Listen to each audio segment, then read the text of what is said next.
Dia 5 do nosso propósito e o tema de hoje é enxergando a vida do ponto de vista de Deus. Vamos ao vídeo? No capítulo 5 dos propósitos da sua vida, vamos falar sobre ver a vida do ponto de vista de Deus. Vamos falar sobre o fato de que a forma como você vê a vida é a forma como você vai moldá-la, como você a vê, como você a sente. Algumas coisas precisam ser vistas antes de crermos, outras precisamos crer antes de ver. Todo arquiteto sabe que precisa ver na sua mente antes de construir. Todos os campeões das Olimpíadas sabem que precisam imaginá-los ganhando antes de ganharem de fato a medalha. Todo artista, todo pintor, todo compositor precisam ver as músicas, ver as estátuas, ver as suas obras de arte em suas mentes antes mesmo de realizá-las. É por isso que ver é acreditar. Ver é uma forma de acreditar. Agora, aprender a ver a sua vida do ponto de vista de Deus é chamado de sabedoria. Normalmente nós não vemos a vida do ponto de vista de Deus. Vemos do nosso ponto de vista que é limitado, estreito. Muitas vezes eu costumava subir a montanha, porque eu cresci nas montanhas no norte da Califórnia.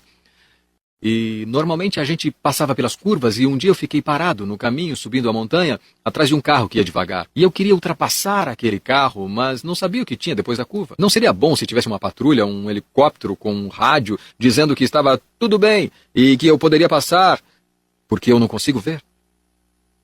A vida é assim.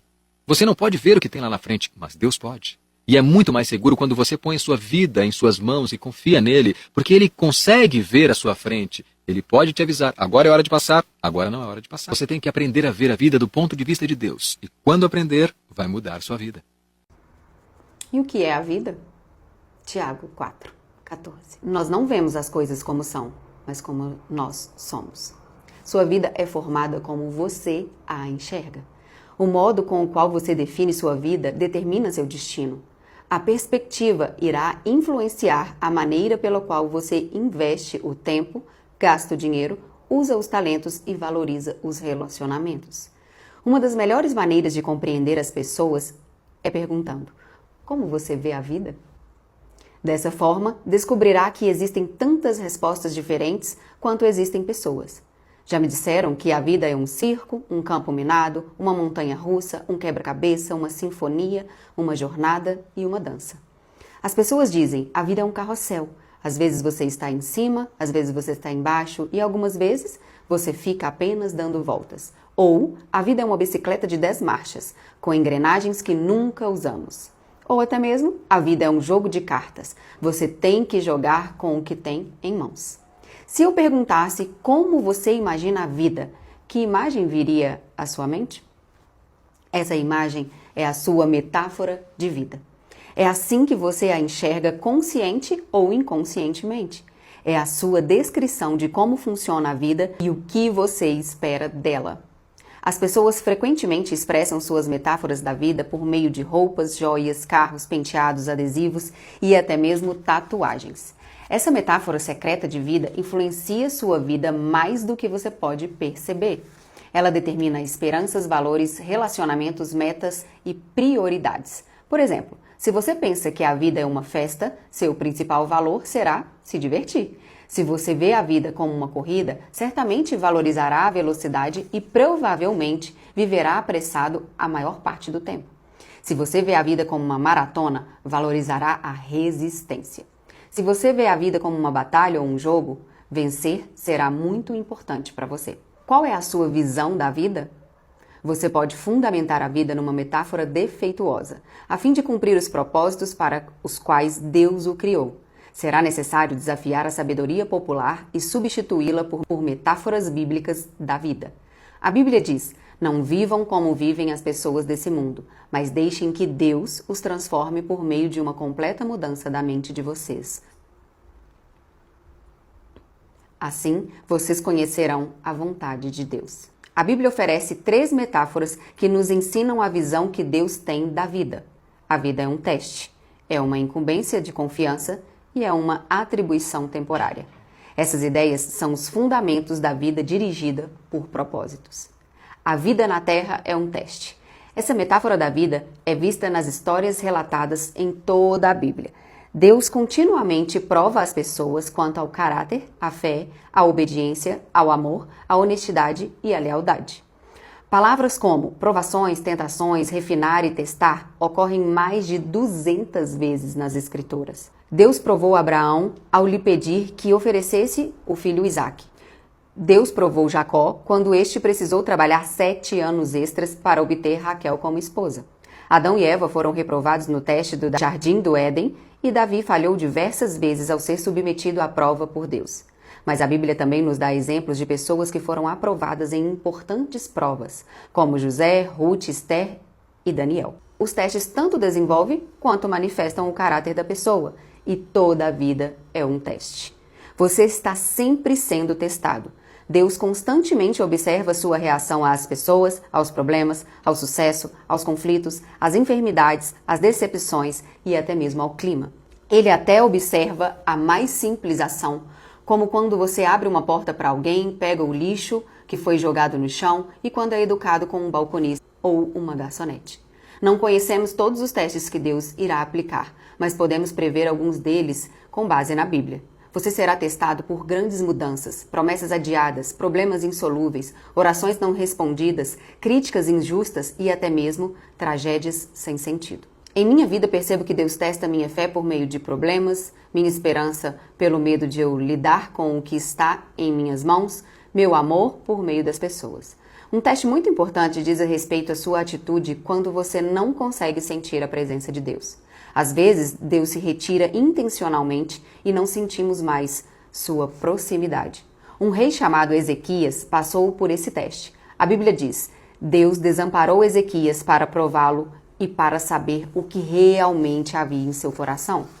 Ezequias desfrutava íntima comunhão com Deus, mas em um momento crucial de sua vida, o Senhor o deixou só, a fim de testar seu caráter, revelar sua fraqueza e prepará-lo para uma responsabilidade maior. Quando você compreender que a vida é um teste, perceberá que nada é insignificante em sua existência. Mesmo ao menor incidente é relevante para o desenvolvimento de seu caráter. Cada dia é importante e cada segundo é uma crescente oportunidade para aperfeiçoar o caráter, para demonstrar o amor ou para depender de Deus. Alguns testes parecem pesados demais, já outros não são sequer perceptíveis, mas todos têm implicações eternas. A boa notícia é que Deus quer que você seja aprovado nos testes da vida. Por isso, jamais permitirá que você enfrente testes maiores que a graça que Ele lhe concedeu para lidar com eles. A Bíblia diz: Deus cumpre sua promessa e não deixará que vocês sofram tentações que vocês não têm força para suportar. Quando uma tentação vier, Deus dará forças a vocês para suportá-la, e assim vocês poderão sair dela. Toda vez que você é aprovado em um teste, Deus toma conhecimento e faz planos para recompensá-lo na eternidade. Tiago diz: felizes são aqueles que perseveram quando são testados.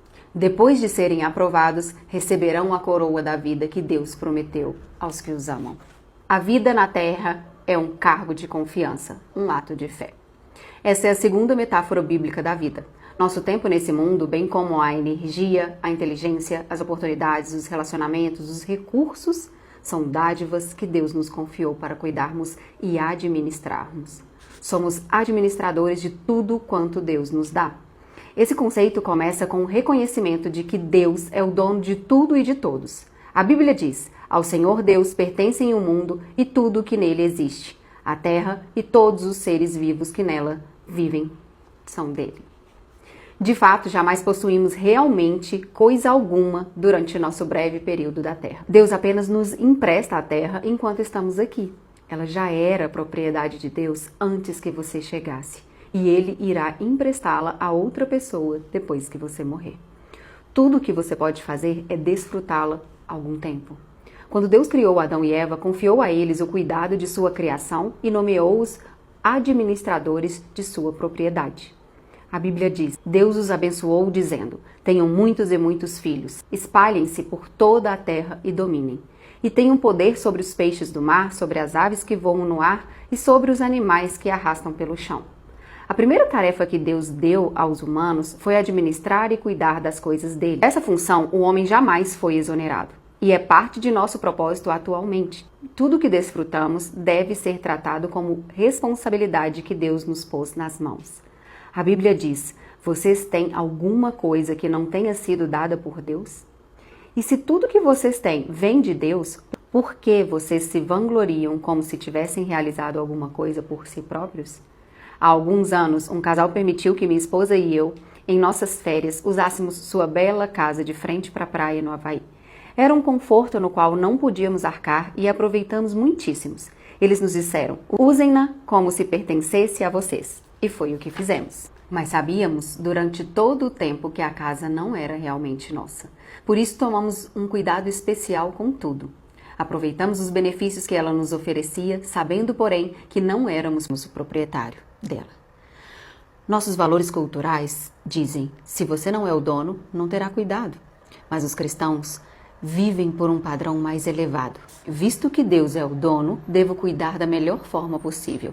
A Bíblia diz, os que recebem algo de valor em confiança devem demonstrar que são dignos de tal confiança. Jesus frequentemente se referia à vida como um cargo de confiança e contou muitas histórias para ilustrar essa responsabilidade perante Deus. Na parábola dos talentos, um homem de negócios confiou sua riqueza ao cuidado do servo enquanto estava fora. Quando retornou, avaliou a responsabilidade de cada servo e recompensou cada um adequadamente. O senhor daqueles servos disse, muito bem, servo bom e fiel, você foi fiel no pouco e eu o porei sobre muito. Venha e participe da alegria de seu senhor. Ao final de sua vida, você será avaliado e recompensado conforme seu desempenho ao lidar com o que Deus lhe confiou. Isso significa que tudo o que você faz, mesmo uma simples tarefa diária, tem implicações eternas. Se você trata tudo como cargo de confiança, Deus promete 3 recompensas na eternidade. A primeira, você receberá o reconhecimento de Deus. Ele dirá, muito bem, bom trabalho. A segunda, você receberá uma promoção e uma responsabilidade maior na eternidade. Eu o porei a cargo de muitas coisas. E a terceira, você será honrado em uma comemoração. Venha e participe da alegria do seu Senhor. A maioria das pessoas não percebe que o dinheiro é tanto um teste quanto um cargo de confiança designado por Deus, que usa a área financeira para nos ensinar a confiar nele. Para muitos, o dinheiro é o maior de todos os testes. Deus observa como usamos o dinheiro para avaliar se somos confiáveis. A Bíblia diz, se vocês forem indignos de confiança em relação às riquezas desse mundo, quem lhes confiará as verdadeiras riquezas celestiais? Essa é uma verdade fundamental. Deus diz que há um relacionamento direto entre a forma de eu utilizar o meu dinheiro e o nível de minha vida espiritual. O modo de eu administrar o dinheiro, as riquezas desse mundo, determina quanto Deus pode confiar a mim as bênçãos espirituais, riquezas verdadeiras. Deixe-me perguntar, a forma de você administrar o seu dinheiro está impedindo Deus de fazer mais em sua vida? Podem ser confiadas a você as riquezas espirituais? Jesus disse, a quem muito foi dado, muito será exigido, e a quem muito foi confiado, muito mais será pedido. A vida é um teste e um cargo de confiança, e quanto mais Deus lhe dá, mais responsável Ele espera que você seja. Dia 5, pensando sobre o meu propósito de vida. Tema para reflexão, a vida é um teste e um cargo de confiança. Versículo para memorizar. Em Lucas 16:10 diz, quem é fiel nas coisas pequenas também será nas grandes. Pergunta para meditar. O que me aconteceu realmente que agora percebo ter sido um teste de Deus? Quais são as tarefas mais importantes que Deus me confiou? Anote, reflita, viva esse dia 5. Te vejo no próximo dia.